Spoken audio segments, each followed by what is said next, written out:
మన పొరుగున ఉన్న పాకిస్తాన్ గ్లోబల్ టెర్రరిజం ఇండెక్స్ 2025లో రెండవ స్థానాన్ని ఆక్రమించింది. గత ఏడాదితో పోల్చుకుంటే పాక్లో 45% టెర్రర్ దాడులు పెరిగాయి. మొత్తం 1081 దాడులు జరిగినట్లు ది గ్లోబల్ టెర్రరిజం ఇండెక్స్ 2025ను institute of economic and peace ప్రచురించింది. ఇక గత 17 సంవత్సరాల నుంచి జరుగుతున్న టెర్రర్ దాడులను వివరాలను నివేదికలో పొందుపరిచింది. మొత్తం 163 దేశాల ర్యాంకులను విడుదల చేసింది. ప్రపంచ జనాభాలో 99.7% కవర్ చేసింది. కాగా దేశంలో జరిగిన టెర్రర్ దాడులు, మృతులు, గాయపడిన వారి సంఖ్య, ఎంతమందిని బందీలుగా చేర్చుకుంది తదితర అంశాలను పరిగణలోకి తీసుకొని ర్యాంకులు ఇవ్వడం జరిగింది.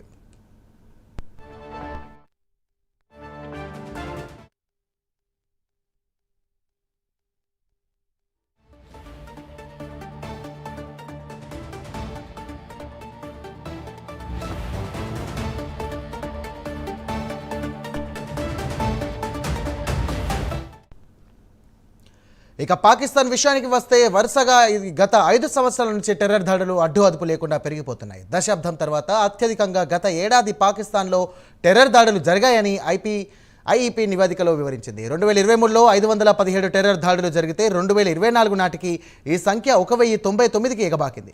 పాకిస్తాన్ చరిత్రలో మొట్టమొదటిసారిగా గత ఏడాది 1000 టెర్రర్ దాడులు జరిగాయని తేల్చి చెప్పింది. ఇక ప్రపంచవ్యాప్తంగా శరవేగంగా దూసుకుపోతున్న టెర్రర్ గ్రూప్ విషయానికి వస్తే తెహ్రీక్ ఏ తాలిబాన్ పాకిస్తాన్ లేదా టీటీపీ నిలిచింది. 2024లో జరిగిన టెర్రర్ దాడుల్లో 52% ఈ గ్రూపు చేసినవే. అయితే ప్రపంచవ్యాప్తంగా చూస్తే టెర్రర్ దాడులు 58 నుంచి 66కు పెరిగాయని 12వ వార్షిక గ్లోబల్ టెర్రరిజం ఇండెక్స్ వెల్లడించింది. బుధవారం నాడు విడుదల చేసిన ఈ నివేదికలో వివరాలు పొందుపరిచింది.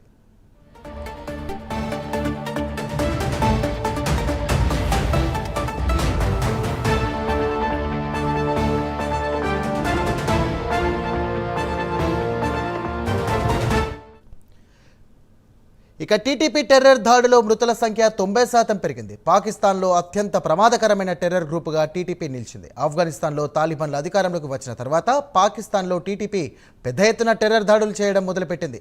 దీంతో పాకిస్తాన్లో కూడా తాలిబాన్ ప్రభుత్వాన్ని తేవాలని, షరియా చట్టాన్ని అమలు చేయాలని టీటీపీ లక్ష్యంగా చేసుకుని దాడులు చేస్తోంది. దీంతో పాటు బెలూచిస్తాన్ లిబెరియన్ పార్టీ కూడా ఈ ఏడాది పాక్లో పెద్ద ఎత్తున దాడులకు తెగబడింది.